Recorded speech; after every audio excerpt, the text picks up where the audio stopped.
অন্তর্বর্তী সরকারের ডাক, টেলিযোগাযোগ ও তথ্য প্রযুক্তি মন্ত্রণালয় এবং তথ্য ও সম্প্রদায়ের উপদেষ্টার পদ থেকে সদ্য পদত্যাগ করেছেন নাহিদ ইসলাম। পদত্যাগের পর তার ব্যাংক অ্যাকাউন্টে কত টাকা আছে তা নিজেই জানালেন। এক ফেসবুক পোস্টে তিনি লিখেন, উপদেষ্টা পদে যোগদানের আগে আমার কোনো ব্যাংক অ্যাকাউন্ট ছিল না। 21শে আগস্ট উপদেষ্টা পদে দায়িত্ব পালনের জন্য সম্মানী গ্রহণের লক্ষ্যে সরকারিভাবে সোনালী ব্যাংকে একটি ব্যাংক অ্যাকাউন্ট খুলেছেন তিনি। সেই অ্যাকাউন্টে 2024 সালের 21শে আগস্ট থেকে 2025 সালের 26শে ফেব্রুয়ারি পর্যন্ত সেই অ্যাকাউন্টের লেনদেন হিসাব জনগণের কাছে উপস্থাপন করেছেন নাহিদ ইসলাম। উক্ত হিসাবে 10,06,886 টাকা জমা হয়েছে। এর মধ্যে 9,96,148 টাকা উত্তোলন হয়েছে। তিনি আরও লিখেন, সোনালী ব্যাংকের এই অ্যাকাউন্ট ছাড়া আমার আর কোনো ব্যাংক অ্যাকাউন্ট নেই।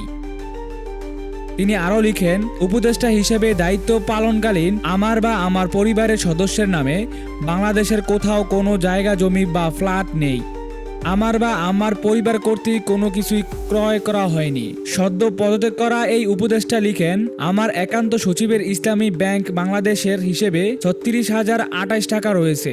উনি একান্ত সচিব হিসেবে দায়িত্ব নেওয়ার পর ওনার নিজের নামে বা ওনার পরিবারের কারো নামে বাংলাদেশের কোথাও কোনো সম্পত্তি ক্রয় করা হয়নি। নাহিদ লিখেন, এছাড়া আমার ব্যক্তিগত কর্মকর্তা সহ সংশ্লিষ্ট যে কারো স্বচ্ছ হিসাব রয়েছে, প্রয়োজনে তা উন্মুক্ত করা হবে।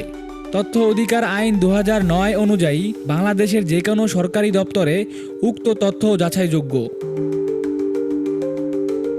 Mahin Islam Pabel, news triple I, Dhaka.